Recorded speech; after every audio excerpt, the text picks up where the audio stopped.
11 categorieën. Dus dat zijn er echt enorm veel.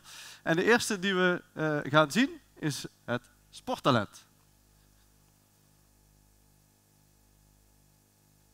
De 12-jarige motocrosser Stan Pijpers uit Wansum beleeft een indrukwekkend seizoen. Met zijn tweede plek op het NK 65cc Grote Wielen. In 15 races pakt hij zelfs een manchezege. De 17-jarige ijshockeyster Gabi Majolet uit Venray komt uit voor het Nederlands team onder 18. Ze heeft haar zinnen gezet op een plek in het Nederlands team en deelname aan de Olympische Winterspelen. De 16-jarige Brit Jeuken kan goed uit de voeten op de weg en op de baan.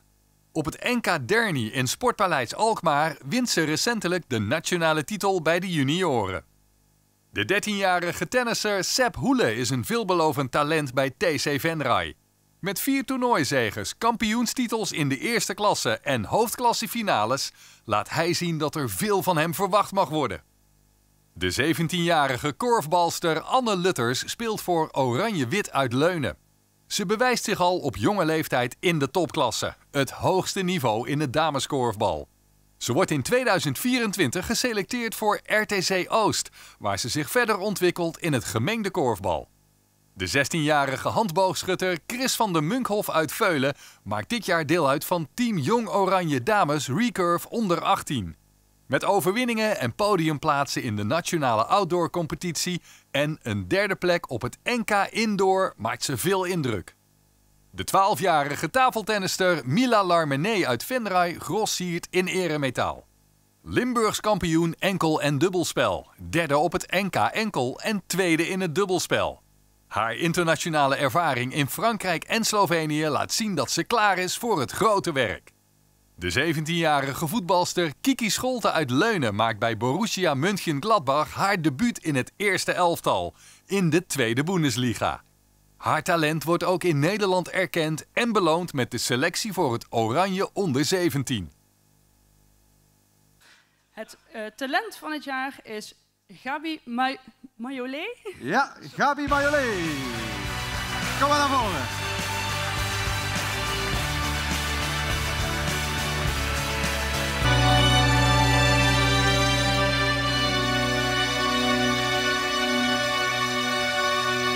Van harte gefeliciteerd Gabi, ga in het midden staan. Jij krijgt de prijs overhandigd van Bernadette. Kijk, de mooie bokaal. Gabi Majolet, groot applaus.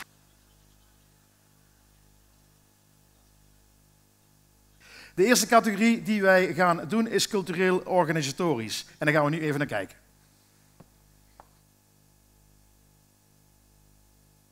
Wim Baltussen haalt vanuit zijn woonkamer in Kastenray artiesten van hoog niveau naar Venray.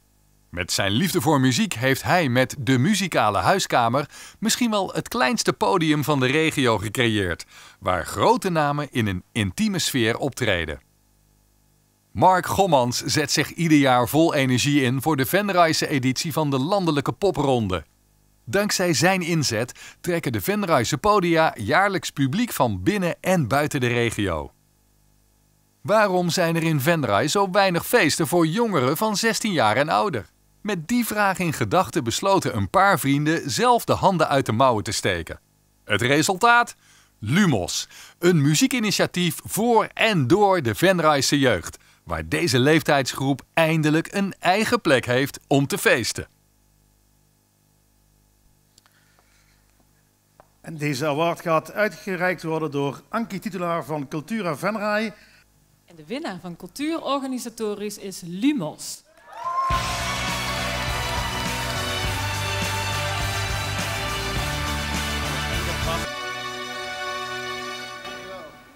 Gefeliciteerd. Mooi, hè? Zo, kijk, hier is eigenlijk waar we het allemaal voor doen, hè? Nou, mannen, het is jullie van harte gegund, deze prijs. Er komt nog bloemen en een fotomoment, een prijs die jullie nog uitgereikt krijgen. Als jullie even op het lijntje hier zo ongeveer willen poseren.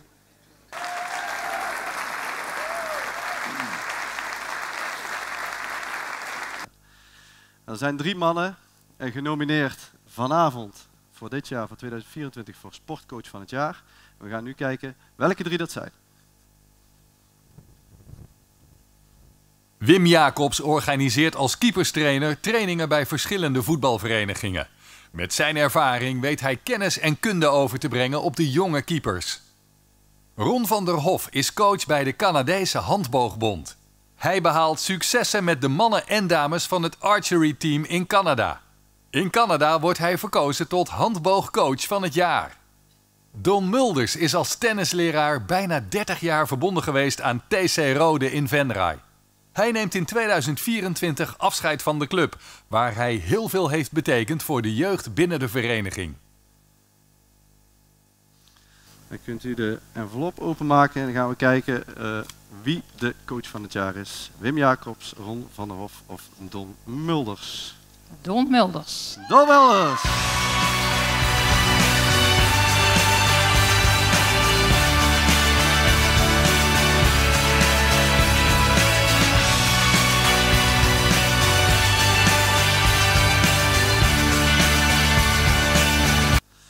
Gefeliciteerd. Van harte, van harte, van harte. Jij krijgt de prijs van Thea. Jij mag de prijs alvast overhandigen natuurlijk, het mooie beeldje. Hè? Don Mulders, coach van het jaar. En dan 30 jaar tennisleraar op 2 plekken. En hij had nog een pupil langs hem staan als presentator. Dat doet er wel wat. Want Leunen leden we aan het hart. Maar Rode denkt net zo meer, hè? Ja, het is geen wedstrijd. Hè. Het ging vandaag, het was een stukje wedstrijd, maar dat is voor mij geen wedstrijd. Ik kom uit Leunen. Ik heb daar bijna 25 jaar les gegeven. En bij Rode bijna 30 jaar. Dus, dat ik dat zo lang volhoud, natuurlijk is dat een stukje mijn verdienste, maar is ook vooral de verdienste aan de mensen en het besturen en de leden. Waar ik mij aan verbonden heb. Dus vooral dat. Dat kan het niet mooier maken. Ja, en dan was een sportman, meneer Schuttinger, geen pupil voor jou. Maar hoe kijk je daar tegenaan? Zo'n sportliefhebber om 19-jarige leeftijd al zo presteren? Ja, dat is fantastisch. Ik bedoel, dat is ongekend. En ik denk het mooie is, hier in Venray natuurlijk, tennissen kennen ze. Een Mees Rutgering is wat minder bekend. Maar ik verwacht dat wij daar nog heel veel van gaan horen. En dat je dan erg trots bent van die komt uit de buurt van waar wij wonen. Want dat is echt een zwaar groot talent. Ja. Ja, Don, eigenlijk heb je ook alle jaren sportgalen meegemaakt. Wat vond je van deze avond? Ik vond het fantastisch. Er zat een lekker tempo in. Het was goed georganiseerd. Ook de ambiance in de Schouwburg paste hier precies bij. Het lijkt me gek als het volgend jaar hier geen doorgang krijgt. En ik moet zeggen, het cultuurgedeelte en het sport, ja, weet je, het vult elkaar aan. Het past echt goed bij elkaar. Ja. Maar ja, je hebt een carrière switch gemaakt. Op een andere manier nou voor een groep staan. Hoe is dat ook aan het bevallen? Het bevalt me heel goed. Kijk, ik ben bezig met de carrière switch.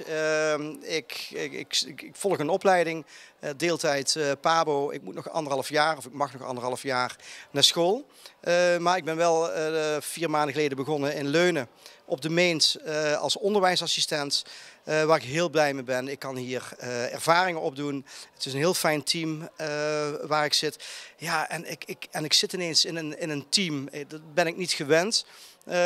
's ochtends de tas ergens neerzetten en dan naar de koffiehoek en met collega's koffie drinken.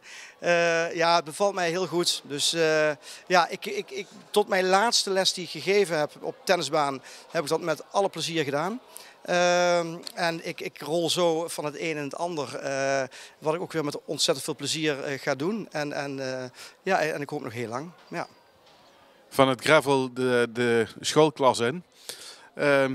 Veel succes ermet en avonduren, hoe gaan die ingevuld worden? Ja. Ja, ik moet zeggen, dat zijn ook wel de credits die mijn vrouw Bianca krijgt. En ook Mira, mijn dochter, maar vooral Bianca. Die heeft 29 jaar haar eigen leven geleid. Want ik heb elke avond tot 10 uur tennisles gegeven. Dus ik was nooit voor 10:30 thuis. En nu ben ik op een gegeven moment rond 5 uur thuis. Dan moet ik wel wat tijd stoppen in mijn studie. Maar ja, ze heeft ook zoiets. Het is voor mij wennen, maar het is zeker voor Bianca ook heel erg wennen. Ja. Dat is een mooie afsluitende vraag. Sport en cultuur samen. Dankjewel, Don. Alsjeblieft. We gaan naar een kort intermezzo van de Rooise dichter Leo van der Sterre. SV Venray hijst de regenboogvlag. Een vlag die wappert aan de mast vermag heel wat. Zo'n vlag belichaamt een verschijnsel, doet van een toestand sprakeloos verslag en leidt de kijk naar panden en terreinen. Een vlag dus geldt als zinnebeeld van iets en stelt de eigenheid van collectieven. Zonder een vlag zie je van heel veel niets, hooguit de naam, geen diepere motieven. Zaalvoetbal. Henk Hondstrouw hoedt de voetbal met zijn voeten, hoewel er reeds een tegenspeler dreigt. Verschrikt blikt hij dan rond in armoede, want ai, er staat geen medestander vrij. Er galmt een schrille hartengil. Hier links! Pardoes trapt Henk de bal hard in de richting van dat gebod. Geslaagd door Reinaard Slinks. Afmaker die mirakels kan verrichten met de bal. Maar dan moet hij die wel krijgen, wat niet gebeurt. We gaan door naar de volgende categorie in de sport. En we gaan het hebben over de sportman van het jaar. We hoorden net al dat Mees Rutgering in ieder geval in de zaal zit, achter Don. Maar we hebben ook nog 2 andere genomineerden voor sportman van het jaar. En die gaan we nu zien op de video. Profwielrenner Mike Teunissen komt uit voor de Belgische ploeg Intermarché Circus Wanty. Hij finisht als 2e in Tour van Leuven en als 4e in Parijs Tour. Hij heeft bovendien een groot aandeel in de 3 sprintzeges en de groene trui van ploegmaat Girmay in de Tour de France dit jaar. Mike Teunissen wordt in 2024 voor de 4e keer uitgeroepen tot Limburgse wielrenner van het jaar. Tennisser Mees Rutgering bereikt de halve finale op het jeugdtoernooi van de Australian Open en de finale van het jeugdtoernooi op Wimbledon. Hij wint de ITF Junior Finals en is dit jaar de jongste speler in de top 1000 van de ATP-ranking. Hij komt in 2024 ook uit voor het Nederlandse Davis Cup team. Handboogschutter Johan van Dongen wordt dit jaar Nederlands kampioen bij de heren Compound 50+ op het onderdeel veldschieten. Daarnaast behaalt hij de bronzen medaille op het NK 25 meter 1 pijl en wint hij zilver op het NK 3D bij de Compound Unlimited Senior Man. Sportman van het jaar uit Venray is Mees Rutgering.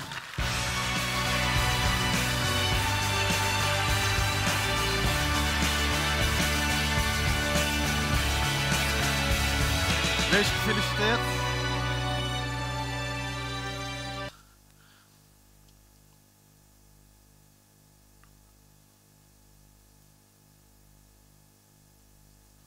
We gaan naar de vrijwilliger van het jaar. Die zit hier ergens in de zaal, die weet dat zelf nog niet. Dus u mag nu allemaal een beetje zenuwachtig gaan worden als je vrijwilliger bent bij een vereniging. Want het kan zomaar zijn dat je dadelijk de prijs uitgereikt krijgt. De vrijwilliger van het jaar is een hij. En hij is al 10 jaar lang een onmisbare kracht binnen de vereniging. En heeft zich vanaf dag 1 ingezet voor de opleiding en begeleiding van de jongste jeugdspelers. Elk jeugdlid dat de afgelopen jaren is begonnen, heeft zijn of haar eerste passen gezet onder de zorgvuldige begeleiding van hem. Zijn geduld, enthousiasme en oprechte betrokkenheid zorgen ervoor dat de jongste spelers zich welkom en veilig voelen en dat de basis van hun handbalervaring solide en positief is. Wat hem bijzonder maakt is niet alleen zijn toewijding en betrokkenheid bij de jeugd, maar ook zijn doorzettingsvermogen en veerkracht. Ondanks de lichamelijke uitdagingen die hij ervaart door de ziekte MS, weet hij keer op keer zijn eigen grenzen te verleggen om er voor de club en de kinderen te zijn. Zijn inzet kent geen grenzen en zijn passie voor de sport en voor de ontwikkeling van de jeugd is een bron van inspiratie voor iedereen binnen de club. Hij is een voorbeeld voor jeugdspelers en voor de volwassenen binnen de vereniging. Hij laat zien dat beperkingen slechts drempels zijn en geen grenzen. Vrijwilliger van het jaar is van handbalvereniging Manuel Matt Arts. Matt, van harte gefeliciteerd met deze mooie waardering. Vrijwilliger van het jaar 2025, Matt Arts. Matt, een maandagavond in Venray. En in jouw belevenis is er dan niks van te doen, maar dit was wel heel speciaal. Dit is inderdaad een heel speciaal, want ik dacht echt, wat gaan we doen op maandagavond in Venray? Er is natuurlijk altijd van alles te doen in Venray, maar ja, niet dat ik denk van, mijn dochter had me uitgenodigd voor een vader-dochter moment. Ik denk, wat moet je dan op maandagavond gaan doen in Venray? En dan word je de Schouwburg ingelokt en daar staat dan het volledige bestuur. Je kinderen, je ouders. En dan weet je natuurlijk nog niet waarvoor, maar dan begint er langzaam wel een gevoel van, er gaat hier iets gebeuren. Maar geen idee wat. En dan uiteindelijk blijkt dus dat je vrijwilliger van het jaar bent geworden. Waar ik heel blij mee ben natuurlijk. Wat betekent jij voor Manuel, voor de handbalclub Venray? Ja, ik hoorde net, ja, ik vind zelf niet zo heel veel, maar dat is misschien, ja, denk de bescheidenheid, dat weet ik niet. Maar volgens het bestuur heel veel. Want ja, ze zeiden altijd, jij begint meestal met 4 kinderen en aan het einde van het seizoen heb je er toch altijd een stuk of 10. Zodat we weer mooi door kunnen. En op de een of andere manier, ja, ik weet het niet waarom die kinderen bij mij komen. Ik zal wel iets goed doen, maar ik heb geen idee wat, zeg ik dan altijd. Dus, maar voor het bestuur is blij met mij en ik ben blij met het bestuur. Dus die combinatie is natuurlijk ook heel fijn, want het is een hele fijne vereniging. Ze geven mij alle ruimte, ook ondanks dat, ja, mijn beperkingen die ik heb. Ze geven mij, ik mag en kan in principe alles en ik vind het hartstikke leuk met die kinderen. En het is één voordeel, die kinderen zijn net zo groot als ik. Kijk, jij moet nu op je knieën, dat zie de kijker natuurlijk niet, maar dat zie ik dan. Ja, maar dat heb ik met die kinderen niet, om een gesprek te voeren. Ja, fantastisch. Maar ja, die jeugd wordt ook groter. Ja, tegenwoordig inderdaad lopen er heel veel in de zaal die ik bij me heb gehad toen ze zo groot waren en die nu dus... ja, daar moet Matt voor tegenaan kijken. Die zijn voor de meter pak een beetje 80 ongeveer, als ze niet groter zijn. Maar ja, goed, dat is het leuke. Hè? Dus ze beginnen bij mij heel klein. Ik leer die jongens met een bal gooien. Ik leer de basisregeltjes een beetje, de hele simpele dingetjes. En vanuit daar gaan ze verder. Dan worden ze netjes door andere coaches opgevangen en netjes, ja, doorontwikkeld tot hele leuke handbalspelers. Af en toe. Jij bent de mental coach van Manuel. Ja, dat hoop ik te zijn. Laat ik het zo even omschrijven. Ik probeer in ieder geval, ja, die jeugd actief te houden. En wat die mevrouw straks ook zei, hebben jullie niet meegekregen. Er zei iemand van, ja, probeer ze achter die schermen weg te krijgen. Kijk, doordat ze in ieder geval even actief bezig gaan zijn en niet alleen maar op die telefoon of op die tablet zitten te kijken. Ja, en dat is wat wij ook proberen in ieder geval. Om die kinderen in ieder geval ik maak me ook niet uit wat ze doen. Ze komen ook wel eens bij mij van, ja, ik ga toch liever dansen. Ja, heel fijn. Ja, vervelend voor mij, want het zijn altijd leuke spelers natuurlijk, maar ga dan liever dansen. Beweeg je in ieder geval. En als jij dansen leuk vindt, of tafeltennis moet ik zeggen, hè, sorry, mag niet, hè, of padellen, of wat jij, doe het alsjeblieft. Maar blijf in beweging, dat vind ik belangrijk voor die kinderen. Matt, je bent denk ik al wel verschillende keren al bij het sportgala aanwezig geweest. Nu deze nieuwe vorm, wat vind je ervan? Ik moet heel eerlijk zijn dat ik voor de eerste keer aanwezig ben. Dus ik kan helaas nog geen... want ik ben niet van dit evenement, want ja, ik werd ook totaal verrast. En dan weet ik ook niet helemaal wat ik daarmee moet doen. En dan word ik een beetje ja, verlegen van, zeg maar.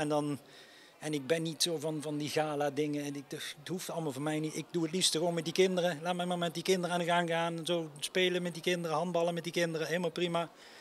Ja, dat vind ik leuk. Dit soort plichtplegingen mogen voor mij heel voorzichtig passeren, zeg maar. Ik vind het hartstikke leuk dat ik genomineerd ben en dat ik het gekregen heb. Nog leuker natuurlijk. Maar ik ben blij dat ik straks thuis ben.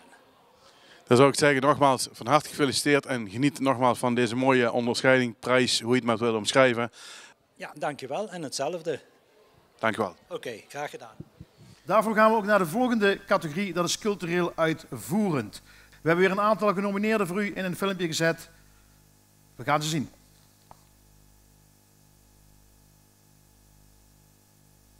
Poco a Poco is al 20 jaar een kleinschalig en laagdrempelig strijkersensemble, waar muziek maken, ontwikkelen en plezier mooi samenkomen. De 12 leden delen hun liefde voor muziek en willen die passie laten voortleven. Ethan Huis is een hardwerkende singer-songwriter die zowel zichzelf als Venray op de kaart zet als een vruchtbare popmuziekbodem. In 2024 brengt hij zijn nieuwste album The Road and the Wilderness uit, wat hem veel lof oplevert uit de vakwereld. Rosa Poels neemt deel aan het internationale dansproject Dancing in the Wild. In de ruige natuur van Noorwegen danst ze samen met dansers uit de hele wereld. De bijzondere choreografie brengt dans en natuur samen. Rosa toont hiermee haar grote ontwikkeling als danseres, zowel technisch als op persoonlijk vlak. Met zijn dystopische romance Bijt maakt Guido Koppis een gedurfd speelfilmdebuut. De film gaat in première op het International Film Festival Rotterdam en is nu te zien op Pathé Thuis, Amazon Prime en Pickle. Daarnaast is de film opgenomen in het onboard entertainmentprogramma van Air France KLM. De award voor cultuur uitvoerend gaat naar Ethan Huis.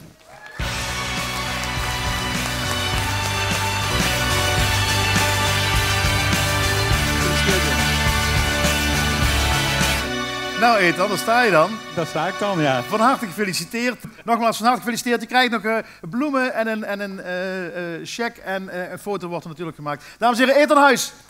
Dankjewel. En dat is de categorie sporter met een beperking. We gaan bij het filmpje kijken wie de genomineerden zijn.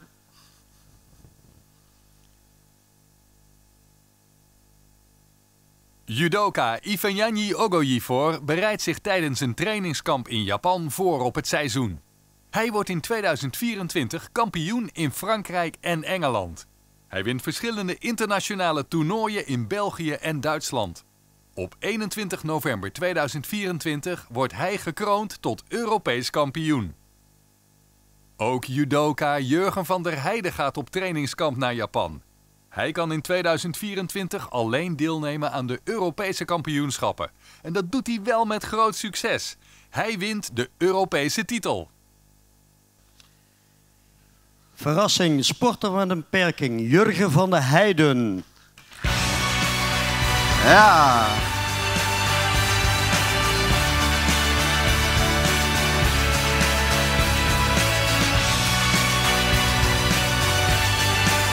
Jurgen, van harte gefeliciteerd.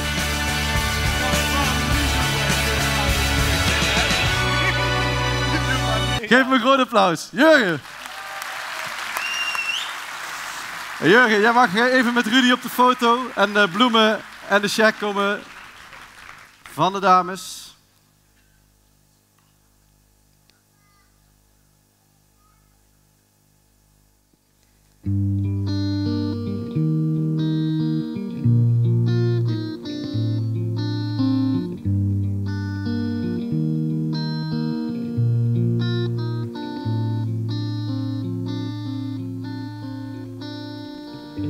If I showed you my teardrops, would you collect them like rain? Store them in jars that are labeled with pain. Would you follow the tracks from my eyes down my cheeks as they write all the stories I am too scared to speak?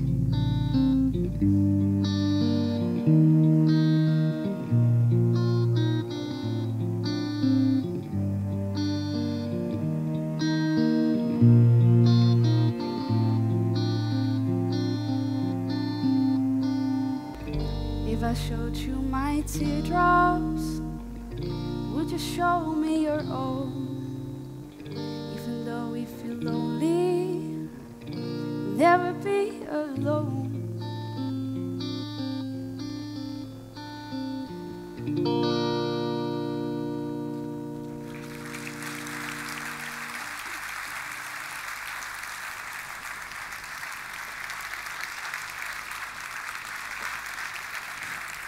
We gaan naar de volgende categorie en dat is Sportvrouw van het jaar. We hebben 3 genomineerden en u ziet op het scherm wie de 3 dames zijn. Jessie van de Munkhof is lid van handbalvereniging HBS Ons Genoegen uit IJsselstein. Ze bereikt in 2024 de top bij zowel de jeugd als de senioren dames in de compoundklasse. Zij wordt Nederlands kampioene bij de junioren O21 gemengd. Handbalster Harma van Krij eindigt in 2024 met Dortmund als 4e in de competitie en maakt vervolgens de overstap naar het Roemeense CSM Corona Brasov. Ze tekent een contract voor 1 jaar met de optie voor een tweede seizoen. De opbouwspeelster uit Gijsteren staat na 10 wedstrijden in de Roemeense competitie met haar team op een verrassende 2e plaats. Motocrosser Britt Jansbeke neemt in 2024 deel aan diverse WK-wedstrijden in Spanje, Italië en Nederland. Haar beste prestatie is de 10e plaats tijdens de EMX in Valkenswaard. Sportvrouw van het jaar 2024 van de gemeente Venray. Gaat dit jaar naar Jessie van de Munkhof.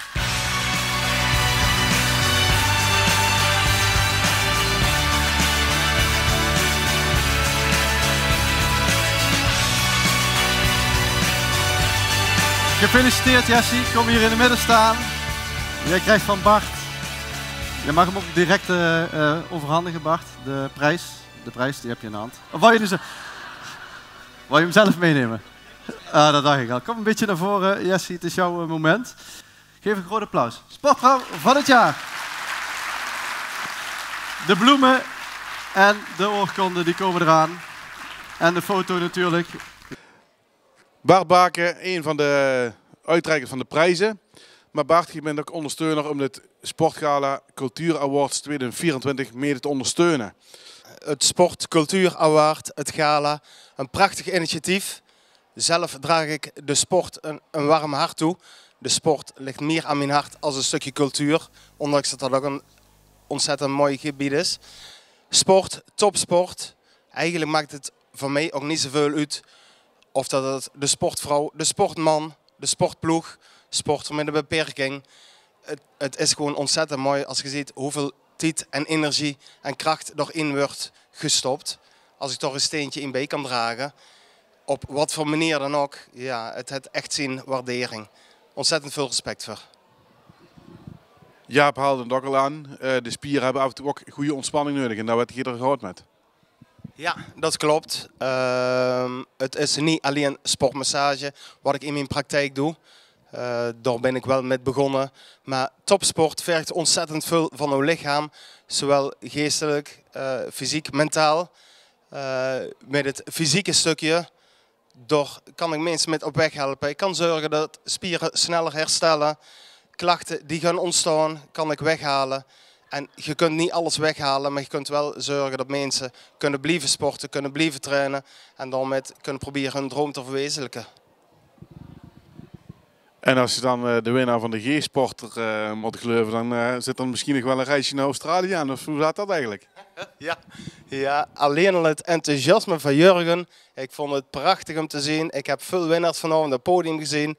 Maar voor mij was Jurgen wel echt de nummer 1 in zijn enthousiasme, zijn beleving. Zijn weekendje naar Australië, want langer was het geloof ik niet. Maar nee, met een knipoog gezeten. Ja, Geer, leuk. Dat echt prachtig, heel mooi. Dankjewel Bart en op naar 2024, want 2024 komt deze samenwerking natuurlijk weer sport en cultuur. Dat verbindt. Dankjewel. Goed, de volgende categorie is voor het beste initiatief en dat kan zowel op het gebied van sport zijn als op het gebied van cultuur. We hebben een paar genomineerden in de categorie beste initiatieven.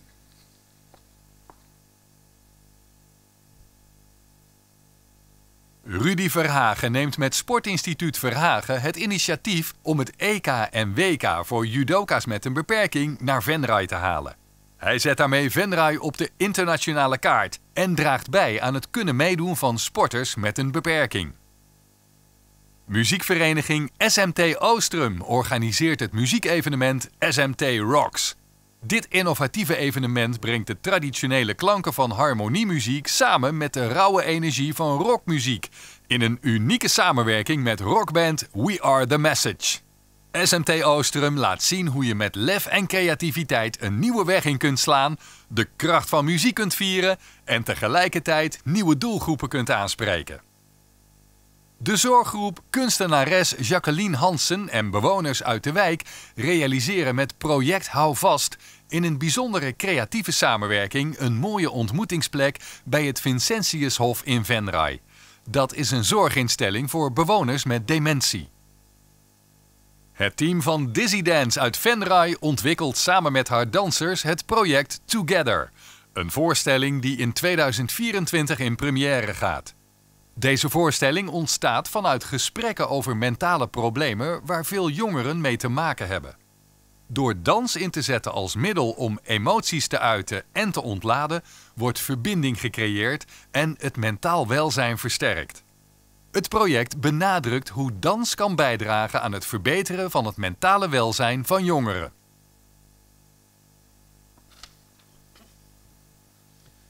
Het beste initiatief die award daarvoor is dit jaar voor Dizzy Dance met Together.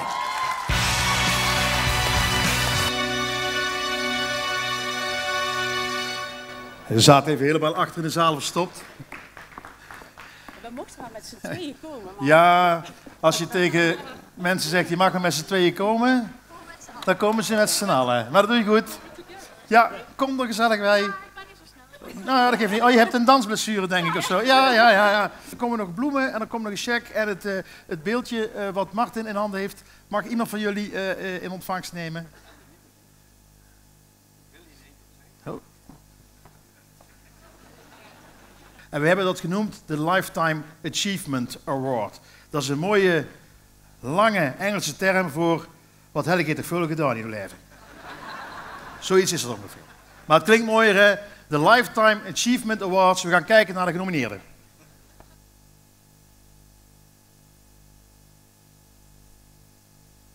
Muziek speelt een belangrijke rol in het leven van Jacques Jansen. Al vanaf 1980 is hij intensief betrokken bij het Venrays Mannenkoor. Jacques Jansen was enkele jaren bestuurslid, lid van de muziekcommissie en ruim 25 jaar tweede dirigent-repetitor. Hij verzorgt onder meer de koorscholing voor aspirantleden en coacht diverse gelegenheidskoren en ensembles. Zoals het Hofkoor, Zangvereniging Oordem Noord, Octet Nog, Klappa per Caso, Liederentafel Venray en de groep zonder naam. Anna Haaien is een bijzondere persoonlijkheid en al 50 jaar een bepalende beeldkunstenaar in de regio Venray. Ze is begaafd, maatschappelijk bewust, veelzijdig, docerend, eigenwijs en betrokken. Anna Haaien heeft veel zichtbare sporen in verf, klei, potlood, metaal of steen achtergelaten. Binnen, buiten en bij culturele of charityprojecten in Noord-Limburg. Had Verheijen woont al meer dan 50 jaar in Veulen en is een gerenommeerd muzikant binnen de countrywereld. Als pedalsteel-gitarist reisde hij de wereld rond en speelde met tal van Amerikaanse countryartiesten. In de jaren 80 en 90 vierde hij grote successen met de Ruud Hermans Band en Tulsa.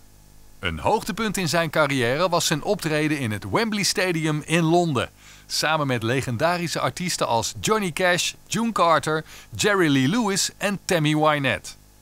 In 2024 bracht hij zijn nieuwste album uit, Had Verheijen and Friends. Ad Welte is al op zijn 9e begonnen op de gitaar en inmiddels thuis op veel snaarinstrumenten. Hij maakte internationale furoren met Tulsa en was onderdeel van de Ruud Hermans Band en Cash on Delivery. Ad Welte zet zich al jarenlang in om jong talent een podium te geven. Hij is de drijvende kracht achter initiatieven als The Redbox Sessions en de Band op zondagmiddag. Daarnaast speelt hij een belangrijke rol bij het aandragen van jong talent voor The Lion Sings Tonight. Ook is hij nauw betrokken bij de oprichting van Popoverleg Venray. Zijn inspanningen dragen bij aan een levendig en toekomstgericht muziekklimaat in Venray. De Lifetime Achievement Award is voor Ad Welte. Ad Welte.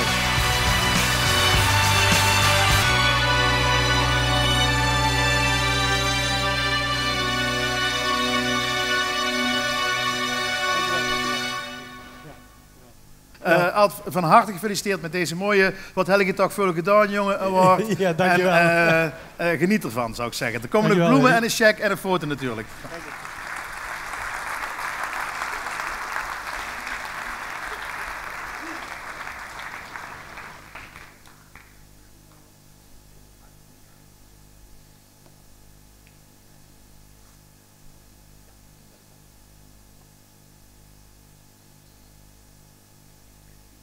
En de laatste categorie is de sportploeg van het jaar.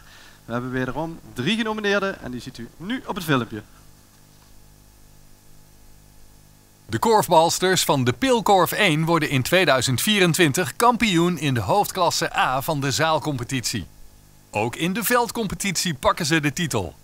In beide competities promoveren ze naar de topklasse, het hoogste competitieniveau in Nederland voor het dameskorfbal. De voetballers van SVOC 01 worden in 2024 kampioen in de 5e klasse en promoveren naar de 4e klasse. Op dat niveau blijken ze prima mee te kunnen.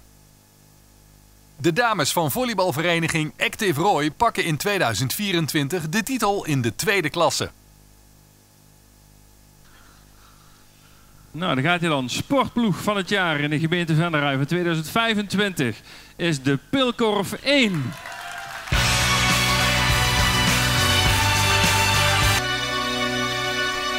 Gefeliciteerd, dames. Kom verder, kom verder. Gefeliciteerd. Ja, er komen er nog een paar aan. Ik denk al. Kom iets verder naar voren, dames. Ja. Blessure van het korfballen? Ja. Oh. Dames, gefeliciteerd. Jullie krijgen de prijs van Twan.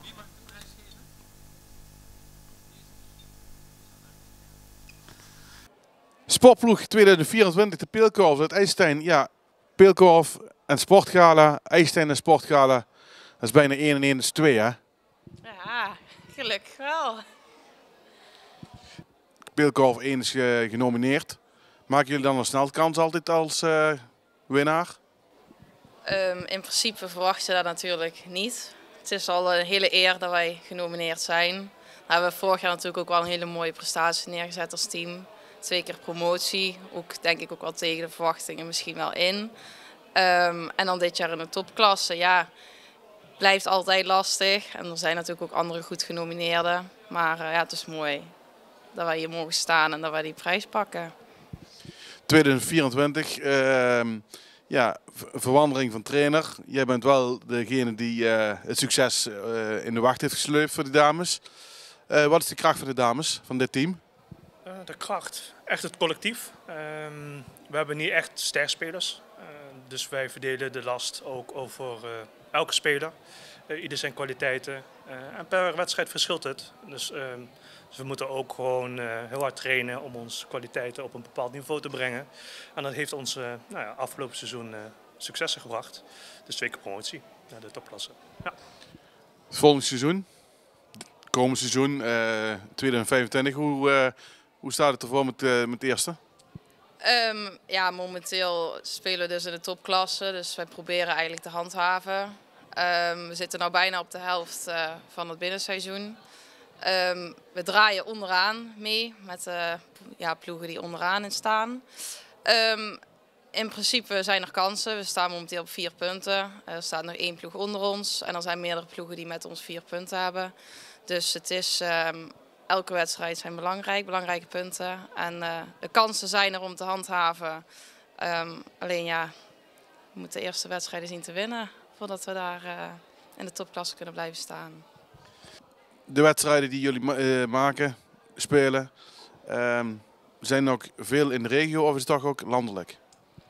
Ja, toevallig zitten er ook veel regioploegen bij ons in de topklasse. Oranje-Wit, Leunen, Melderslo. Dus dat is wel mooi. Voor ons ook natuurlijk altijd wel fijn.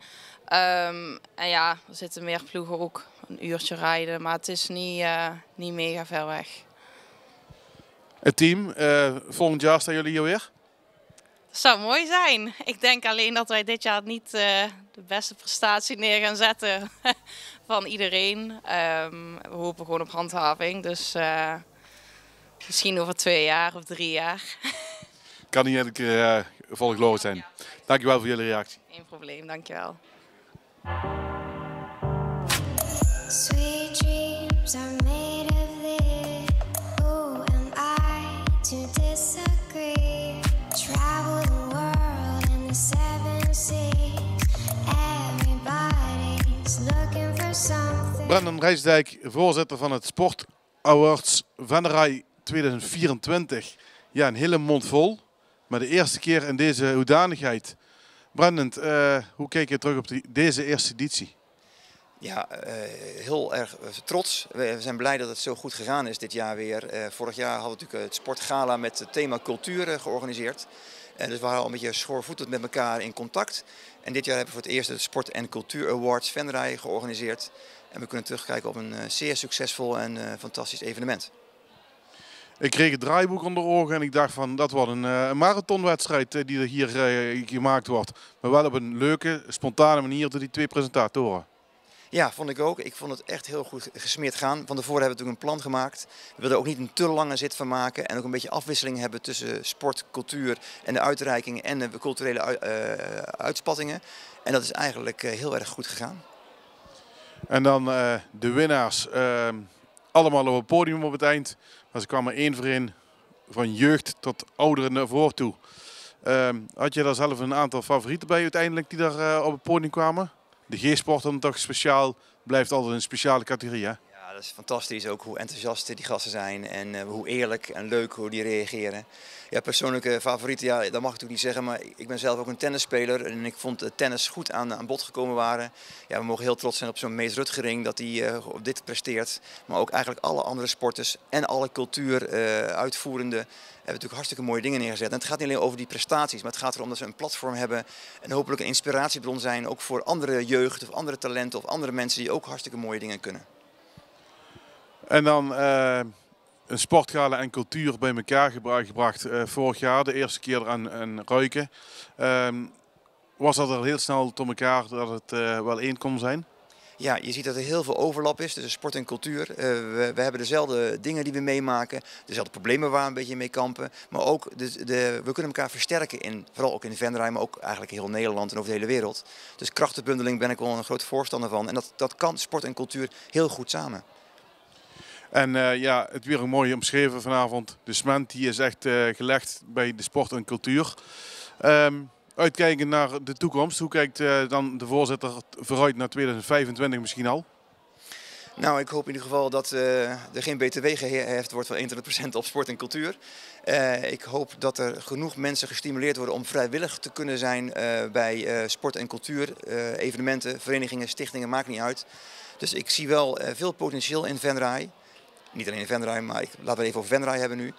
En ik zie wel, ook wel heel veel talenten die volgend jaar weer iets moois neer kunnen gaan zetten. Waardoor we hopelijk weer een mooie Sport en Cultuur Awards neer kunnen zetten in 15 december 2025.